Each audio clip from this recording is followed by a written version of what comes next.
Good afternoon. It's Monday. I'm Sal Greco, and you're watching and listening to the Sal Greco Show.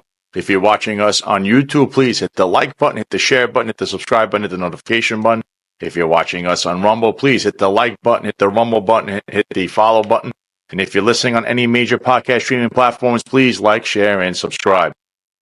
Today, and actually in the next episode as well, we're going to do a two-part series here. And we're going to do a deep dive into the entire Eric Adams fiasco and how this connects back to not only his underlings in the NYPD, quite possibly as high up as the governor's office. And in all honesty, it looks like there's a real estate racket behind a lot of what's going on. And coming on to break this all down with me will be a member of the Finest Unfiltered family, and that's a former detective, Marlon Bethel. He's a very smart guy, very analytical, but he has a lot of interesting points to make here. So without any further ado, let's get right to it.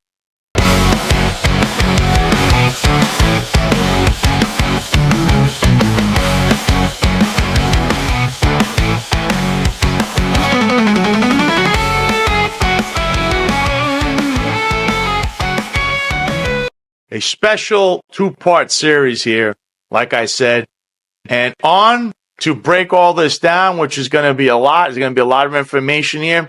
Is going to be my brother from the Finest Unfiltered family, Marlon Bethel. Marlon, welcome back to the show. How have you been, brother? Thank you for having me back here, Sal. It's good to be on again, and it's good to talk to you again, audience. Yeah, so here's the deal. We always talk behind the scenes or off camera here. And Marlon has come up with a theory, and the theory is based on evidence and facts of the case. And there's plenty of cases here. Like I said, I've been stating on the show about Eric Adams, his underlings, back to the governor, back to the police department. It's like a web, and you really need to break this down, and it's going to take a while, but we're going to try to do this as best as we can in two parts. So the first thing I want to present to everyone here, and Marlon will comment on this later, was, of course, Eric Adams' trial. Allegedly, his federal case is about to be dismissed by the Department of Justice because Deputy Attorney General M.O. Bove stated that this case needs to be dismissed on political grounds. There's no grounds on merit to dismiss this case. And, of course, he's a stooge installed by Boris Epstein, and I really want the audience, Google that man. You will see a lot of stuff with him. We'll get to him later on. But Emo Bove put this in, and so they had a hearing because the judge in the case, Judge Dale Ho, wanted to hear all the facts and to the reason of why this case should be dismissed. And he brought all the parties in. So this was a little excerpt that happened in an exchange that happened between the judge, the attorney that was there, I think Bove was there, and Alex Spiro was there also. So they had this little exchange, and it's very important to remember all of this. So this was from the day of the hearing. And I wrote, "You clearly are not reading any legal document or searching for facts. Here is just one exchange from the hearing yesterday that points exactly to what I am saying. You can help yourself by doing research. It's as easy as typing in a name, then reading, then a light bulb appears." And this is, I'm responding to someone who doesn't understand what's going on. So here, this is from any Inner City Press, at Inner City Press, who's covering this. And this is the exchange. Bove, he does not have security clearance now. Judge Ho, Mr. Spiro, did he have it before? Spiro, yes, he was part of the joint task force. He can't interact with those who brought this case. Judge Ho, but did the case make him lose the clearance? Spiro, he's not getting info from terrorist threats. Bove, I don't concede that the security clearance is tried to this motion.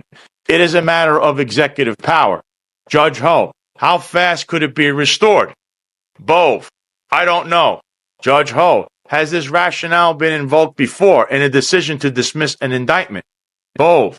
I'm not aware of such a case, but there are other cases where SDNY has invoked national security, like the Victor Bout case and U.S. versus Galdauzi.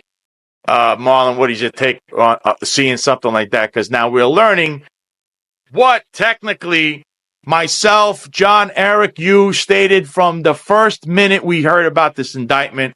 We had stated Eric Adams lost the security clearance and his police commissioner and his deputy commissioners and everyone underneath him that were raided or part of investigation had their phone taken also lost the security clearances. But we got laughed at for that because we have an axe to grind, apparently. So, Marlon, what do you got to say about that one part now being proven true? Yeah, well, Sal, the finest unfiltered family, you, John, Eric, myself, we've been ahead of the curve on a lot of this, and it just goes to show you that the law information public out there, they can deny it all they want, but in the end, it all comes out eventually, and this is. This is just, I mentioned on Fridays on Finest,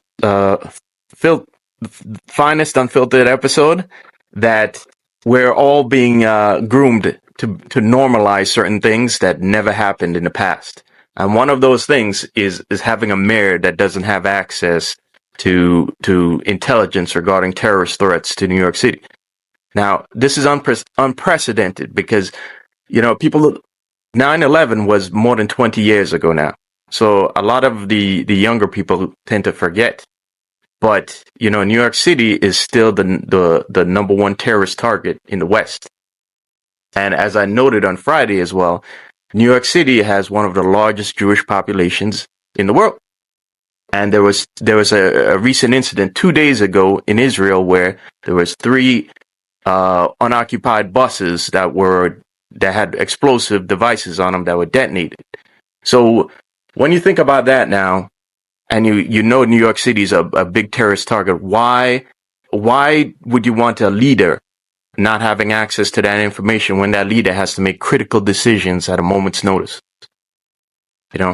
Eric Adams, this is an untenable situation, and it's all the more reason why Eric Adams has to go. I think it's actually a dangerous situation. 8 million people right now, for the last 6 months at least now, have had their leaders not be able to inform them of the truth. We don't even know who exactly gets these briefings. Well, I'm going to play a video in regards to that one. I mean, Eric blurts out a name, but this is pretty troubling. But to go back to the case, the judge then made a ruling. He had an order the other day when they had a hearing. And after the hearing, he came up with his own order. So let me put this up on the screen. And here it is, Eric Adams criminal case update. And I have the document here. And you could see this is an order from the judge. You can see it's a 5-page order that I tried to make into 5. But you could go and look at it if you want. Judge Ho has appointed Paul Clement as an amicus curiae rather than a special prosecutor. They function in a similar capacity. Clement has until March 7th to brief the issue from the former prosecutor's perspective. Interested amici must file applications with their proposed briefs by February 28th. Judge Ho has solicited amicus briefs because the application for dismissal has gone unopposed by both parties. He has adjourned all pretrial and trial deadlines until disposition of the application. Hashtag the Sal Greco Show. Hashtag the finest unfiltered. So, in other words here, Marlon, he's appointed the equivalent of what would be a special prosecutor. It's the same kind of role. It's dragging their feet, so to speak. It's kind of like political theater. But remember, it is Trump's Justice Department that turned this into political theater. It wasn't the other way around. The judge has the right to do this because, again, we don't have a reason. We don't have grounds or merit to say this case should be dismissed. Because remember, Bove is saying that it's going to hinder his running the city. So never in the history of any court decision ever, I believe, or any court case, have we heard, we need to dismiss your case because it's going to interfere with your job. Meaning your indictment or your legal situation interferes with you, going to work. I mean, that could be virtually anyone else. And I think this is a very dangerous precedent as well. But what is your thoughts on this special prosecutor? I feel it's just political theater, but also at the same time, it's their right to do this since it's completely being done almost illegally, but definitely, I wouldn't say illegal technically, but it's unethical. Yeah, and it doesn't make sense, Al. It doesn't make sense because, that thinking, goes against the Eric Adams' lack of security clearance right now. So how can he do his job without a security clearance right now? I mean, regardless of what the DOJ is currently doing with his case, it still stands that Eric doesn't have security clearance, And when you dig into those funds, those campaign funds and straw donors that come into him, you start wondering, is this guy, the influence of foreign powers on this guy, is that the reason for his lack of security clearance? So, the DOJ's reasoning right now doesn't make sense. It flies completely in the face of logic. And as Jason from Crowdsource the Truth has said before, he said something that I've been thinking about lately. He said that he believes Trump has fallen into a lawfare trap again, similar to Trump 1.0, when the lawfare trap was with General Flynn. To me, when I started thinking about it, I was like, wait a second. You know what? This could very well be another trap, because we know that when the midterms come around, if this keeps going on, the midterms come around, the Democrats will 100% use it against Trump. So, like I said, and like you've been saying all along, that this is just a bad move, and it just flies in the face of logic. Yeah, and but there's a lot more to this, and I do agree. I like Jason's point.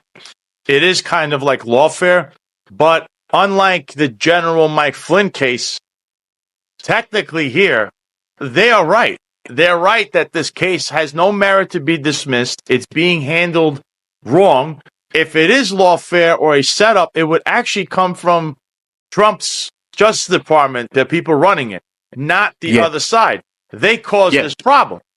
So like I keep mentioning Boris Epstein, is this guy a controlled opposition? I mean, we're going to go down conspiratorial avenues, and I'm not one to really do that, but you can beg the question, is Boris Epstein a foreign asset or an asset? Because he's the guy that put this email Bove first on the defense team when President Trump had his criminal case, when he had Joe Tacopina as his criminal defense attorney. And if you remember, Joe Tacopina left in the middle or right after the one of the civil cases because he had a disagreement upon things and left, saying we don't have the same we'll say look on the case, and he didn't want to get too much into it. But Joe Tacopina the other day got an acquittal in Los Angeles on ASAP Rocky's case. The guy's facing 25 years for a serious gun charge, attempted murder. He's able to get a not guilty, an acquittal in a liberal California jurisdiction. If you're going to start with that low information talking point of Democrat, Republican, and all that other stuff. But what? He couldn't get that in New York City? No, Boris, he put email Bove there. Remember, Boris is in charge of the Trump legal counsel. He's a man that doesn't have any legal experience in a courtroom. He never tried a case. A traffic attorney has more experience. It really begs to wonder what the hell is going on there. But now going back to this whole situation with Eric Adams, I want to play the video of Eric Adams in an interview just the other day explaining this whole security clearance thing, and it's just alarming. So here I posted this. New York City Mayor Eric Adams admitted to @Morgan F. McKay that he does not receive security briefings from the federal government, including possible threats to New York City. The police commissioner and deputy commissioner do now and have. But Eric was cut off starting when he was indicted in September, when Eddie Caban, who was NYPD police commissioner, stepped down himself under investigation, and then Tom Donlin, raided immediately by the FBI upon taking the job after Caban, were NYPD police commissioners. They, too, could not receive security briefings either, due to being under federal investigation, and certain deputy commissioners and chiefs were also in the same boat, just like myself and the Finest Unfiltered exclusively reported first months ago. 8 million people's lives have been at risk for months, and New York Governor Kathy Hochul knew this and did nothing to remove this corrupt man as mayor. She instead was worried about the Buffalo Bills Stadium and congestion pricing, and only now, for all the wrong reasons, is taking action.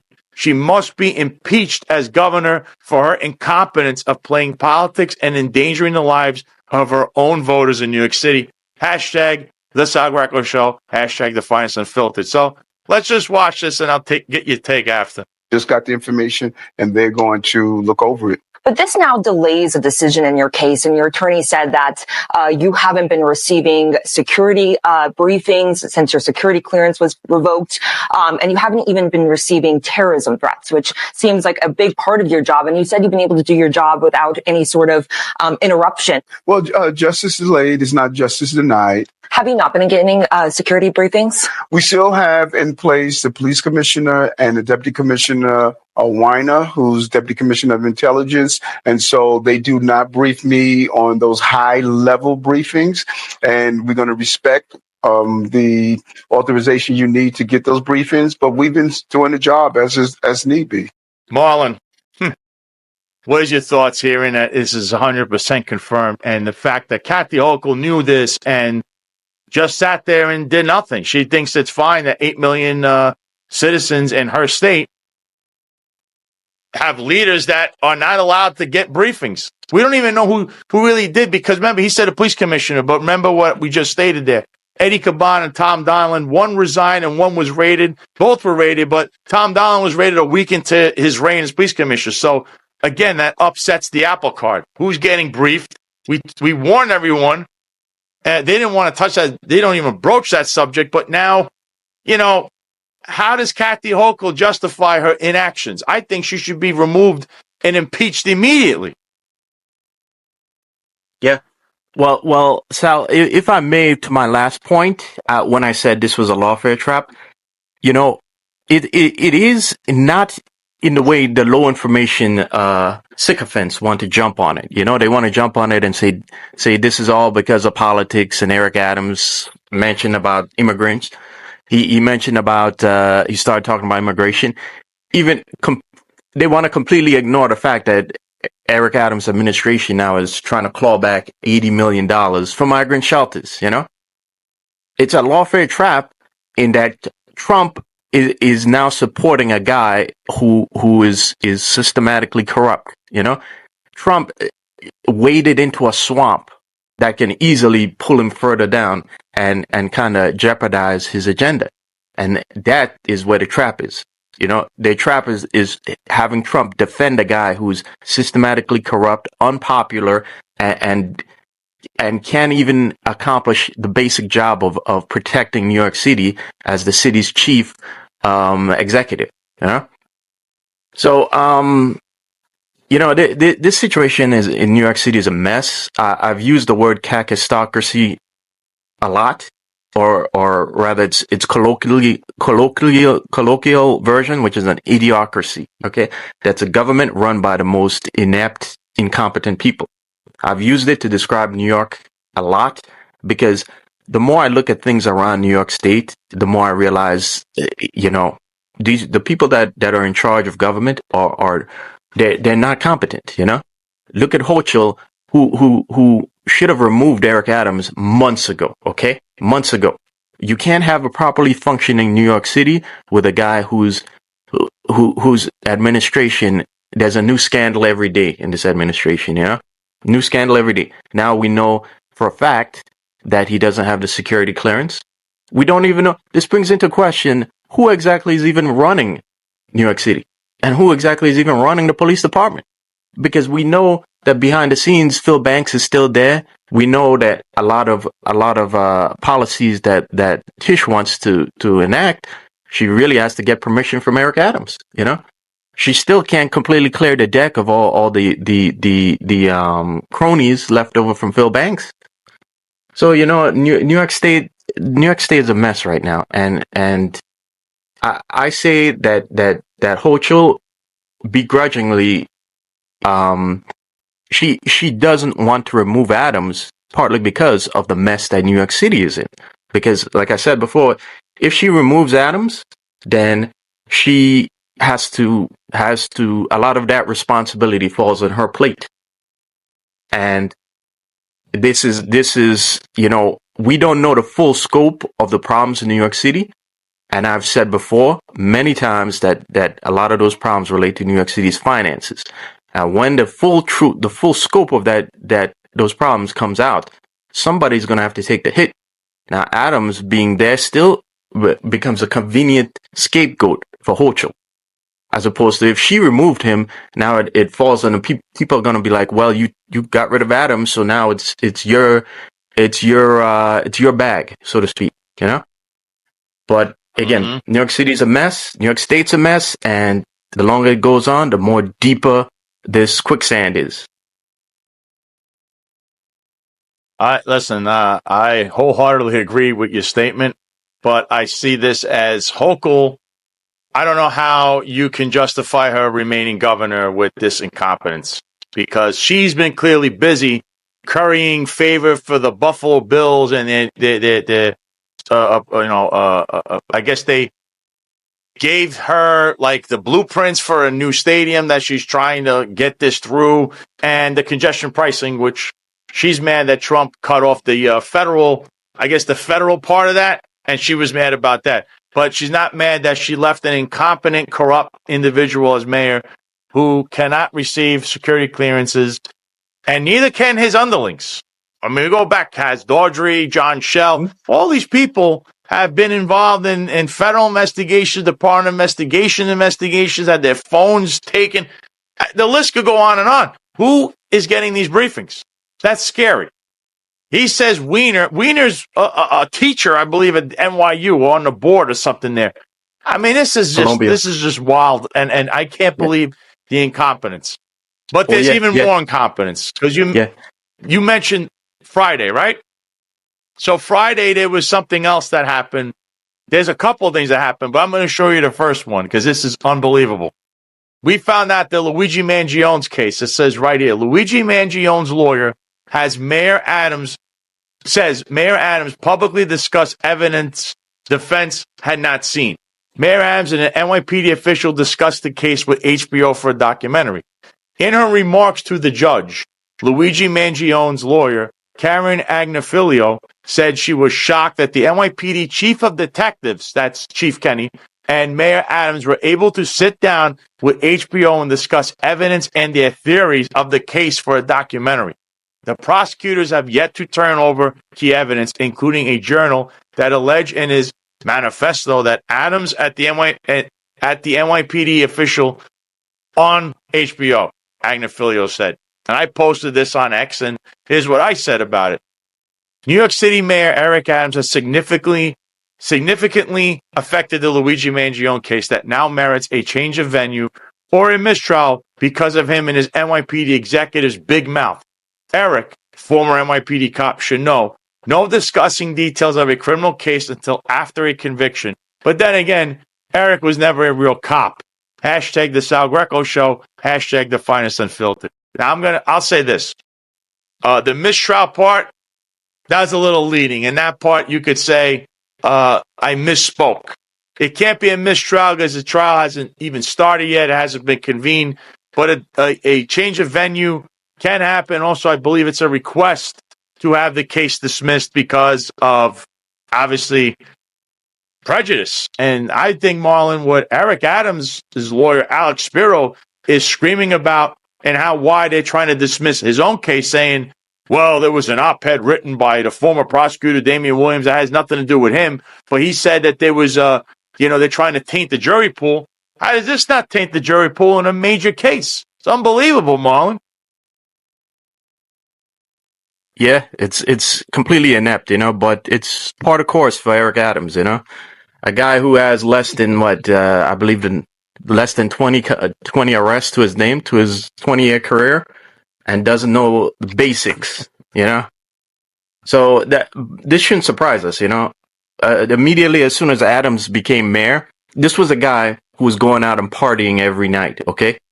A guy not concerned with actually doing the duties of mayor, but a guy who's more concerned with the prestige and the fame and the media attention that comes with being mayor. So this really shouldn't surprise us at all, Mm-hmm. Yeah. And you know what, Sal? If I could also, I think this is egregious. Yeah. It's absolutely egregious. This again, this goes back to the incompetence of the people who run New York City and New York State. And if I may, to my last point about Kathy Hochul, you want to know something interesting about Kathy Hochul, right?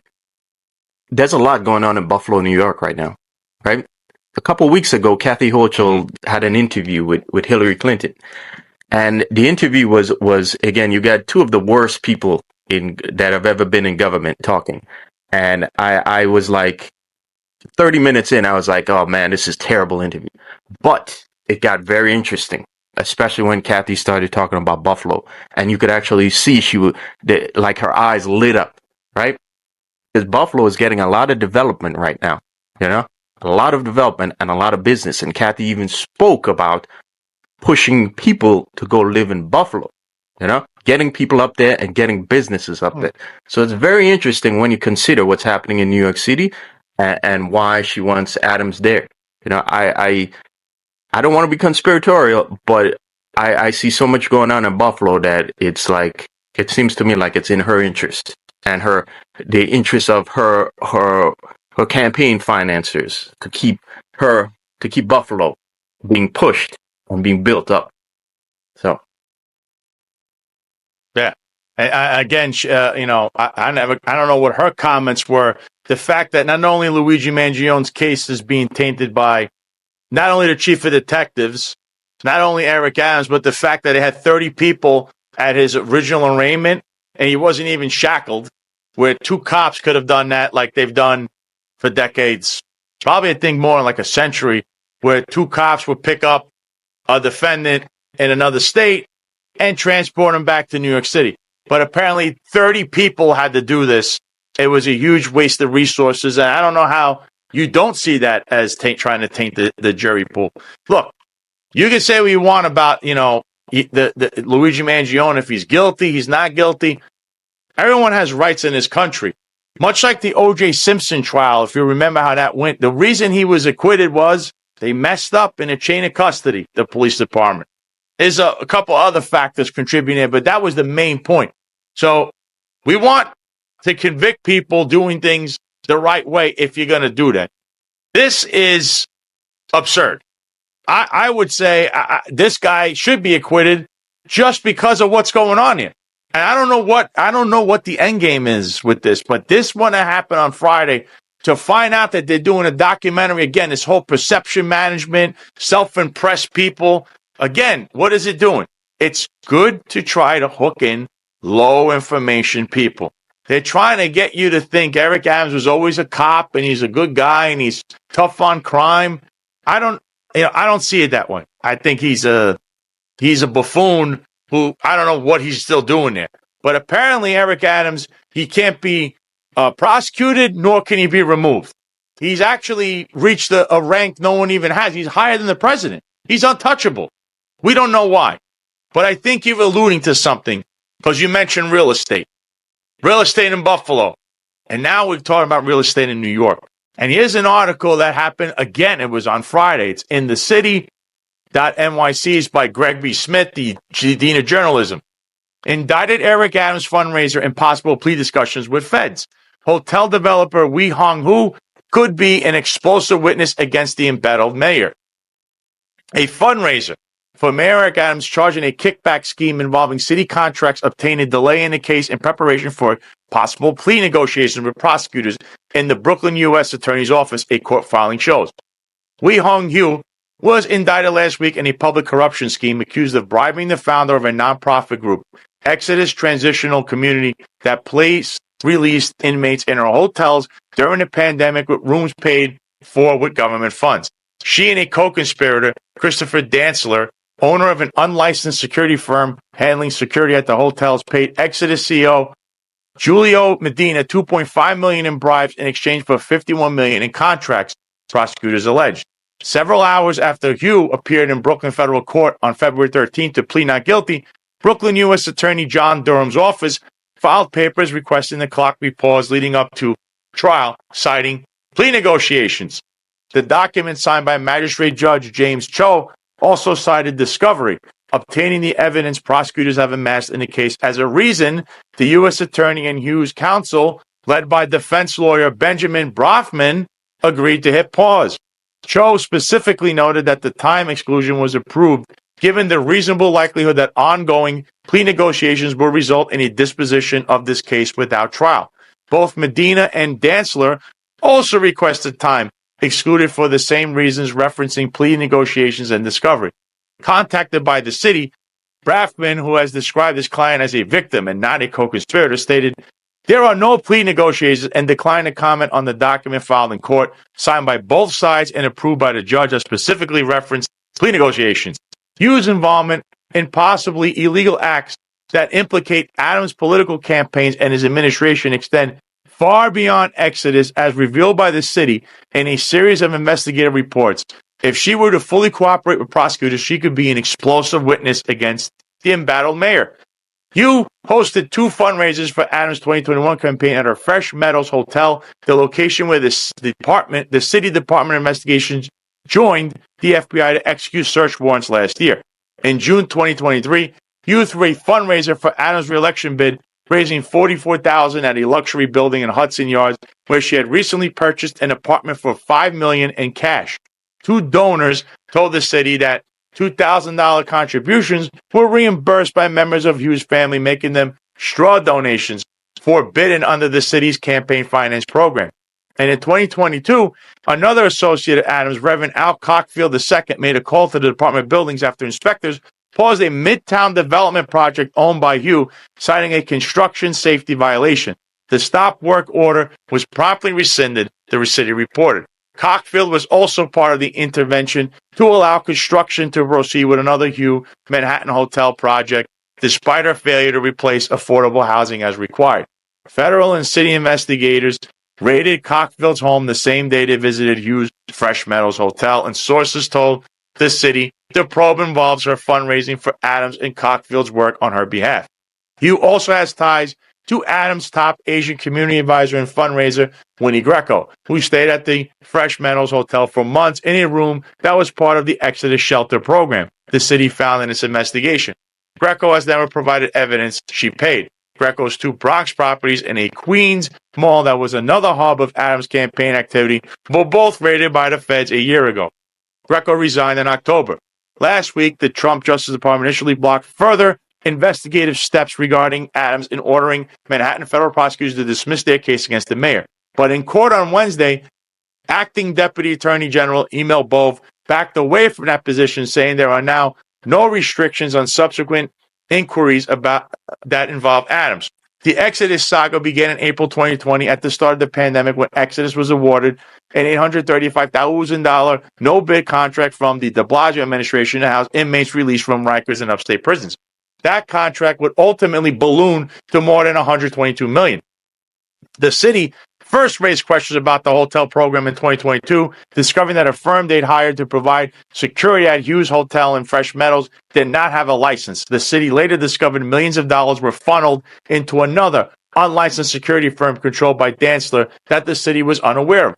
Prosecutors allege that Hu and Dantzler made $2.5 million in secret payments to Medina, including financing a $107,000 luxury vehicle for him, buying him a $1.3 million townhouse in Washington Heights, and a $750,000 home upstate, handing over envelopes of cash and helping him pay his mortgage. In exchange, companies controlled by Hugh and Dantzler reaped millions of dollars in subcontracts from Exodus for security and catering services. The hotel and a construction firm she rebranded as a caterer, providing food to the released inmates, pocketed $31 million. Dantzler received another $21 million, of which $12 million went to actual licensed security firms, while he pocketed the remaining $9 million, the indictment alleges. Taxpayers ultimately paid for all the bribes, which were covered up with inflated invoices submitted to Exodus, prosecutors say. Marlon, you're talking about the real estate racket going on here in New York City and Buffalo. And this woman is involved in multiple scandals here and also is a big backer of Eric Adams. I remember the video that she had of holding this fundraiser for Eric. It's still on YouTube where they're having caviar. She can't even do this because she already max contributed. I mean, what's going on? Because I tell you this, Marlon, I heard from a very good source, somebody that's very hooked in with the Eastern District of New York, that the Trump Justice Department, more than likely Mr. Emil Bove or somebody there, are making moves behind the scenes to try to get this entire case dismissed because it's, again, Eric Adams is the focal point. So just so people know out there, if you start becoming enraged, the Trump Justice Department is yet again trying to cancel out this case because, of course, Eric Adams would be indicted more than likely in Brooklyn for this whole fiasco. So let's get your take on this, Marlon. Yeah. So remember, I just spoke about real estate in Buffalo and how Kathy Hochul's face lit up when she was talking about the building that's happening in Buffalo. You have to understand that real estate is massive in the city. Massive. The commercial property taxes is almost 50% of the tax revenue that New York City needs for its budget. So think of it, all the services that the city provides, policing, sanitation, EMS, fire department, where's that money coming from? The majority of it is coming from commercial property taxes. So commercial properties have an outsized influence over government because the revenue that comes from their taxes takes up such a oversized portion of the city's overall tax revenue, and that relates again to the city's budget. We can't have a lot of our city services without that money. So with that said, if you've been paying attention for well over a year now, you've noticed that so much of the fraud and corruption against Eric Adams circles around. We keep coming back to real estate, you know? You go back a couple of years in the mid-teens, 20-teens, when Phil Banks was nearly indicted, you know? What was the dynamic in there? It was real estate developers. It always goes back to real estate developers because of that huge influence of real estate. Now, to understand where that huge influence of real estate comes from, we need to understand, like, the dynamics of what America produces, right? Years ago, America offshored our jobs to China. When we offshored our manufacturing, we essentially disconnected manufacturing from real estate because, you know, real estate used to be built next to manufacturing. Right? As a house, as shelter, you know, and not necessarily a real estate investment. But what happened when America got off the gold standard, we essentially moved the monetary system to one of being dependent on debt, you know, where we package our debt as treasuries and then we sell it to the world as an asset. And why does the world use it as an asset? Well, because in countries like China, where as mentioned here, where Winnie Greco has been alleged to be an agent of China, you know, and you see the other foreign influence in the other campaign fraud allegations against Eric Adams. We have the gentleman from Turkey, Arkan, who's already pled guilty. We have the other incident involving the developer with ties to Uzbekistan. Right? There's a lot of foreign money that uses New York State and New York State real estate as an investment vehicle. Why do they do that? Well, because since America left the gold standard, our dollars became the world's reserve currency, right? And as a byproduct of that, those other currencies inflate against our currency. So if you're a billionaire or millionaire in Uzbekistan or China, you need a savings instrument, right? And what happens is you look for US denominated instruments, US denominated assets that you could put your money into that can fight inflation. Because if you left it in, say, your Uzbeki dollars, which say one Uzbeki dollars equals 0.00007 US dollars. So again, you're going to lose money. You're going to lose money if you leave it in Uzbeki dollars. Same thing for China, right? A lot of the Chinese currency is strong, but it's not as strong as the dollar. The dollar is a wrecking ball for the world. So a lot of these foreign investors look for assets, in particular real estate, to put their money in. So New York State and New York City in particular becomes luxury real estate, becomes an investment vehicle where they put their money in these expensive apartments that they never actually live in, right? They just put it in there. It appreciates, and then they sell it to some other guy eventually. And they use the proceeds to then move into other assets. But a lot of times that money comes to America first through real estate. So you see, a lot of all these cases of campaign fraud against Adams, they keep coming back to luxury real estate, and it's not. Yeah. What's surprising is that. No, I'm sorry. What's surprising is the continual move by DOJ to drop this, because again, this is a bad look. It's a bad look for Trump, and it's something that could railroad his agenda. It's a deep swamp, and the further he wades into it, is the more you can pull him back down. And he needs to jettison this case and stay out of it, and let justice proceed, and let justice clear out the swamp that is New York State real estate, so we can get back to a better New York State, and Trump can focus on the American agenda, which is going back to a pre-gold, to a pre-1970s, getting off the gold standard. We need to go back to manufacturing in America. That's his agenda, and he needs to focus on that and get out of this swamp. Yeah. You said a lot there. I think there's a lot, and nobody, I think people know about this, but they don't want to focus on it. And the real estate, yet again, you read this woman who has Benjamin Brafman, also Phil Banks' lawyer, and she has ties to all these things. And again, I keep bringing up, is Eric Adams a foreign asset, or is he an asset in general for the government? I mean, he can't be prosecuted, can't be removed, but yet he has ties to all these different things, and he's untouchable, it appears.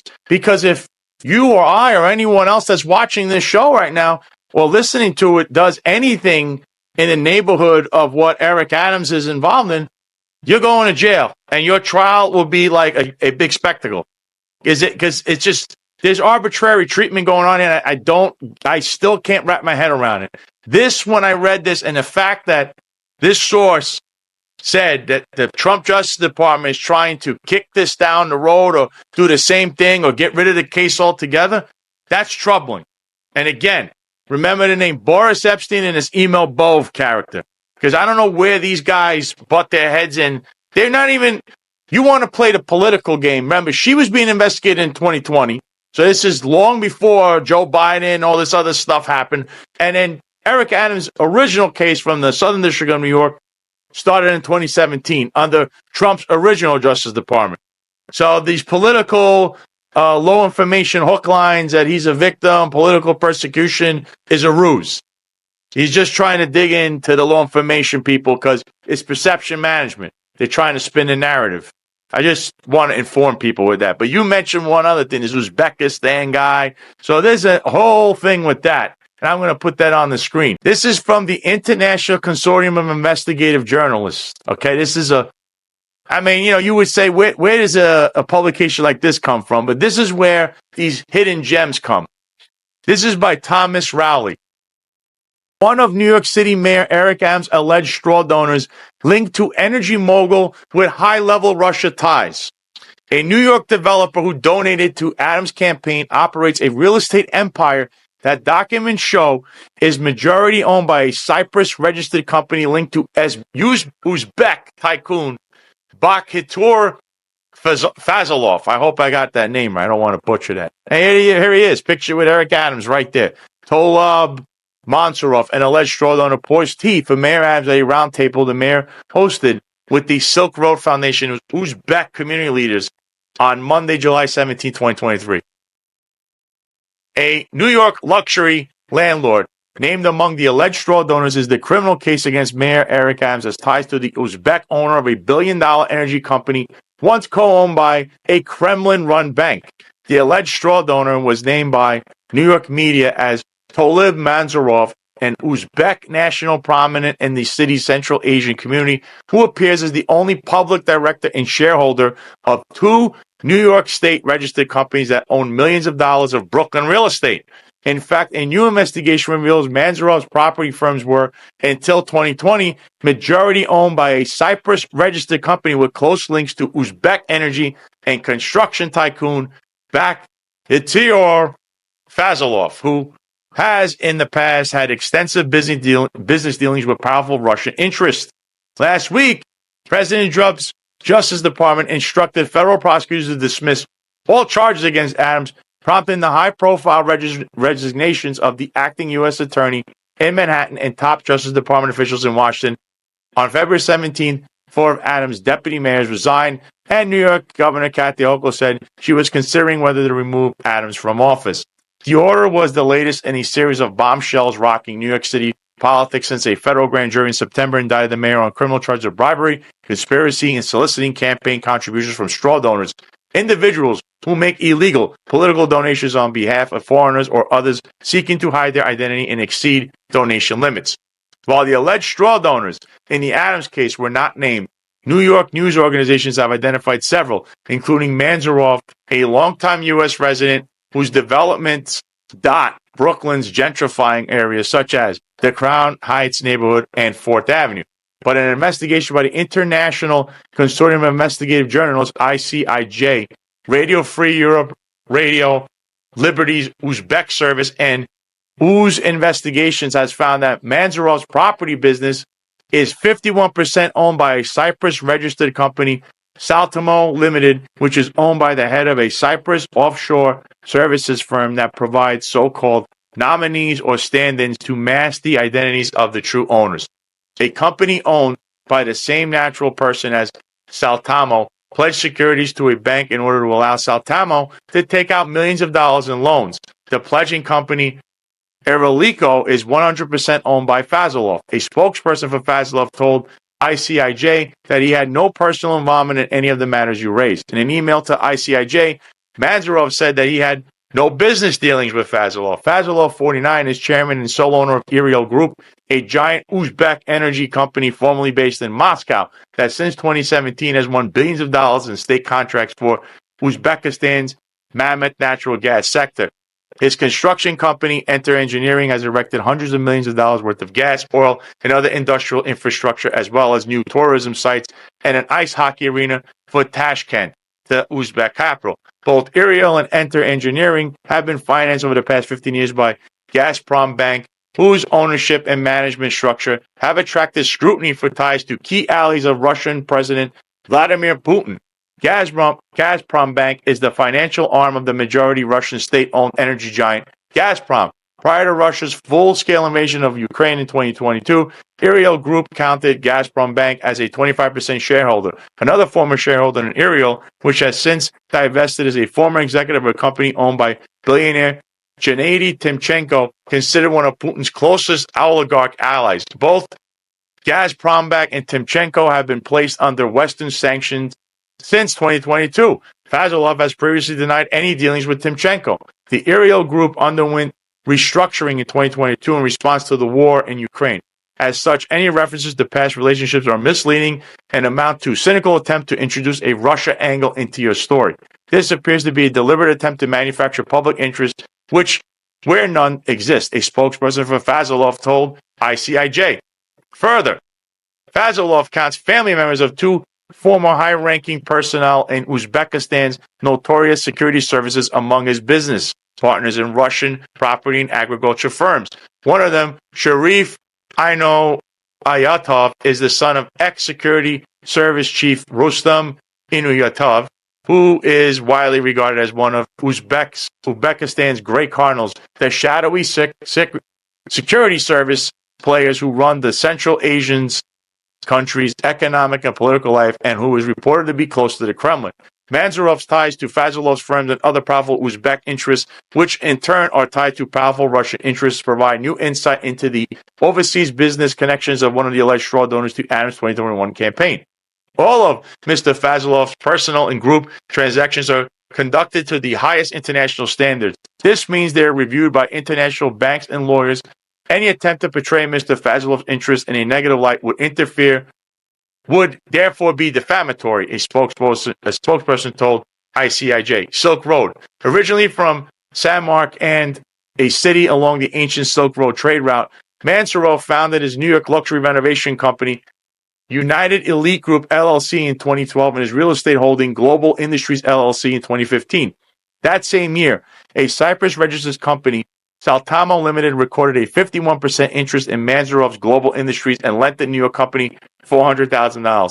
Saltamo had close ties to Fazilov, then a fast-rising energy tycoon. The beneficial owner of Saltamo was a Belize-registered firm that had previously held shares in Iriel, the international energy giant partly owned by Fazilov. In 2015, Fazilov's Iriel was 39% owned by Gazprom Bank and worked on drilling contracts for Lukoil, the giant Russian oil company in Iraq, Uzbekistan, and the Arctic, along with Gazprom, the state majority-owned energy giant. The prospects of both Enter Engineering and Iriel soared after strongman Shavlat Mirziyoyev was elected Uzbekistan's president in the late 2016.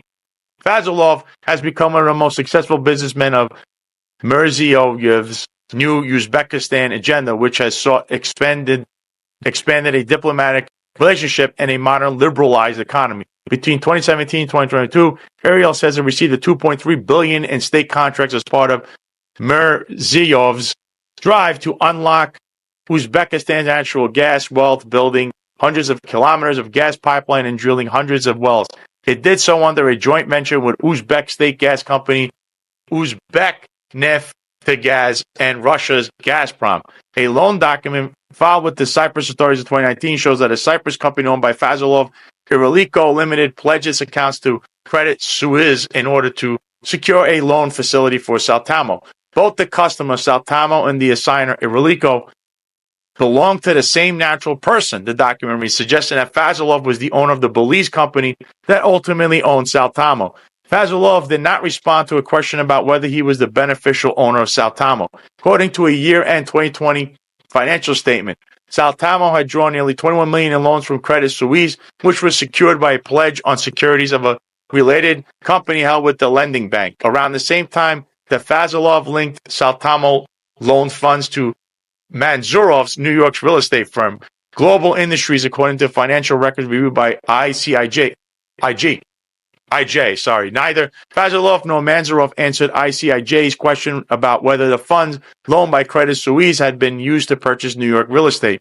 Manzurov told ICIJ that all his transactions have been conducted through respected lawyers in the United States and regulated financial institutions. The deals have been thoroughly vetted, and therefore any suggestion that our activities have been illegitimate would be deeply defamatory.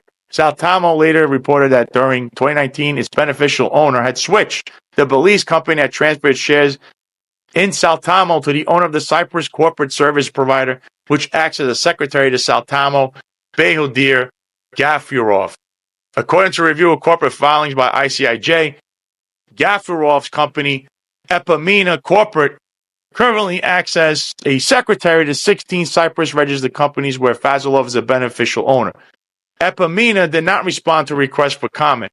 Gafarov has previously served as a director at Iriel and in 2022 was reported as the co-founder, 4.5% together with Fazilov, 51% of a new Uzbek airline, Sam Air. Gafarov is also first vice president of the Hockey Federation of Uzbekistan, with Fazilov as a president. Gafarov is listed as a co-owner of a Russian feed plant alongside Fazilov and Sharif Ainuyatov. Manzarov told ICIJ that Gafarov was his business partner who had invested via his Cyprus company. He did not say who owned the remaining 4.5% of Global Industries. I do work closely with Mr. Fazilov, but the New York property investments you are referring to do not involve him at all. Gafarov told ICIJ in an email after publication. In 2020, Global Industries purchased a $13.2 million apartment block in Brooklyn's Park Slope neighborhood, as well as an $8 million site just east of Prospect Park. In May 2024 filing, Fazilov's Relico reported that its pledge of accounts to secure Saltamo's loan facility had been transferred to UBS after the latter's acquisition of Credit Suisse, showing that Fazilov's company was still providing security for the loans of the company that 51% owns Manzarov's New York firm. The Justice Department's indictment alleges that Adams staffers took 10,000 in straw donations from employers of Manzarov on behalf of the developer referred to as Businessman 4 for the 2021 New York mayoral campaign. I always supported you, told Manzarov in a text to Mayor Eric Adams. In return, the indictment alleges that Adams staffers assisted Manzarov in solving permitting problems involving his Brooklyn real estate and boosting the profile of his Uzbek community charity, the Silk Road Foundation, which he founded in 2023. Manzarov told ICIJ that he was unable to comment on the investigation into Mayor Eric Adams. The indictment alleges that behind the scenes, Manzarov sought Adams' assistance in dealing with the city bureaucracy over a site in Crown Heights, which Global Industries had purchased for development for $8 million in 2020. In particular, Manzarov allegedly asked Adams for help with a 2023 stop work order for the site, 408 Lefferts Avenue, from the city's building department. I always supported you, Manzarov texted Adams in February that year. Having a hard time with DOB, Department of Buildings, we've reached a certain limit that only you can lift. A week and a half later, the indictment says Manzarov texted Adams to thank him, saying the DOB issue had been partially resolved. The New York City Buildings Department told ICIJ that the stop work order had first been partially lifted after required technical reports had been filed and specific technical personnel were found present on site. The department declined to comment on whether Mayor Adams had contacted officials there about Manzarov's problems. The indictment alleges Manzarov asked Adams and his team Adams and his team for assistance in arranging events celebrating the Uzbek national heritage with city sponsorship after the 2021 mayoral election, the New York mayoral election. Media reports show Adams hosted or attended 4 events promoting the Silk Road Foundation in 2023 and 2024, a Brooklyn-based community group serving Central Asians, where he endorsed Manzarov as my brother and their leader. At one event, Adams even cast himself as the first Uzbek mayor of New York. At an Uzbek independence celebration of the city's iconic Bowling Green Park in 2023, Adams declared New York the Tashkent of America. Adams denies the charges laid out in the Justice Department's indictment and has remained in office. His attorney did not return ICIJ's request for comment. Who I am is not in the headlines. It's my history, Adams said on February 11th. As I said from the court, as I said from the onset, I never broke the law and I never would. Commenting on the Justice Department's decision to drop the case, Adams' attorney Alex Spurs said, as I said from the outset, the mayor is innocent and he will prevail. Today he has. Rather long, but what do you think there, Marlon? That's troubling. Yeah, it's like I said, New York City is Mayor Bloomberg said this years ago. He said New York City is a luxury product, And I think in saying that, he was alluding to what I said, A lot of foreign investors use New York City luxury buildings, luxury development as a investment vehicle. And, what Mansurov did is, in a lot of ways, how they operate in those countries, in countries like Turkey or a lot of those foreign countries, in the east, they get things done by greasing the wheels. In the West, that's illegal. We don't do that over here.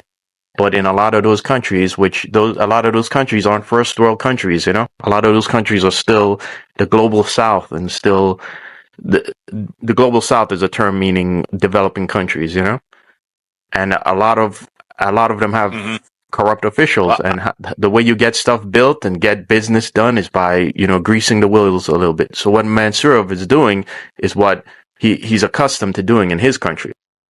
But Adams taking it, of course, is illegal. And Adams himself is, he's also repeated a lot of he's also talked a lot about getting rid of regulations in government. And now that we're seeing this, you can see why he wants that, But instead, I would say that a smarter move would have been for him to keep pressing the removal of a lot of these unnecessary bureaucracy, But instead of doing that, he essentially greases the wheel himself, So it goes back to real estate being such a huge part of how this city works, that all this corruption eventually dips. It passes through real estate in some form or another. If not directly here, it's indirectly, But it's a problem, and we need to clear it up so that New York City functions more efficiently. I would say this, especially regarding today's entire show we're having here. We've now learned that, number one, we know for sure the Justice Department has no merits, no grounds, no merits to dismiss Eric Adams' case. Eric Adams' case unequivocally has more. It has, the Turkish airline upgrade line is a joke. It's just a low information hook line. The prosecution started in 2017 under President Trump, not 2023 or 4 or whatever, when he mentioned this, the shelters, Biden is doing this to me, because he was looking for money. We also know that Eric Adams his case will continue to be dragged on, because the judge has now issued that there's going to be what's called a solicitor, kind of like a special prosecutor, to argue the case of the prosecution or try to be the middleman, which is there, right? And I guess we're trying to bring integrity back into this entire case.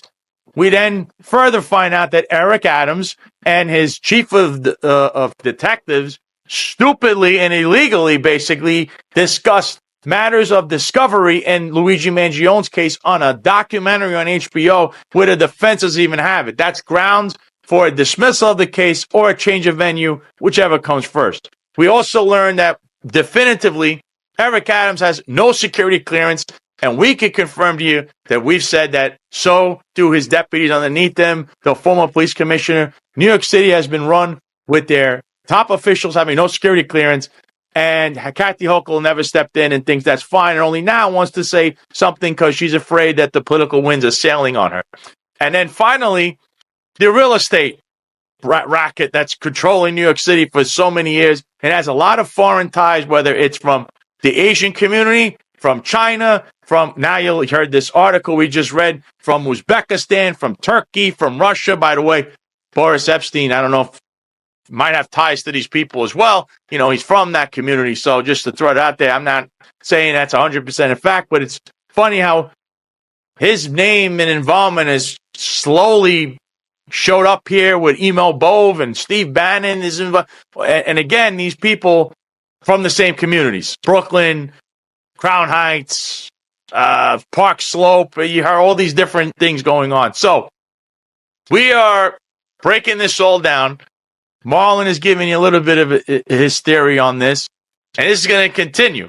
So we're going to end on this note for this episode, and we're going to continue on the following episode with part 2 of this, and we're going to tie in the police department and all these investigations that happen and currently investigation. And, like I said, with this case too, with the Who case in Brooklyn, Eastern District of New York, we have now, I could tell you The sources are telling me the Trump Justice Department trying to kill that case, which would be, this guy already should just stay away from Eric Adams' first case. This one might compound that. So that is the rumor. I hope it's not. I hope they back away. I hope this is just a rumor, but the source is usually good with this. So with that being said, I'm going to end it on that. Tune in for the next episode where me and Marlon will present part 2 of this and continue with this entire unbelievable saga that involves so many people. My head is spinning. So I'll see you guys on the next episode. Me and Marlon will be talking a lot more about this. So have a good rest of your day, and we'll see you on Wednesday.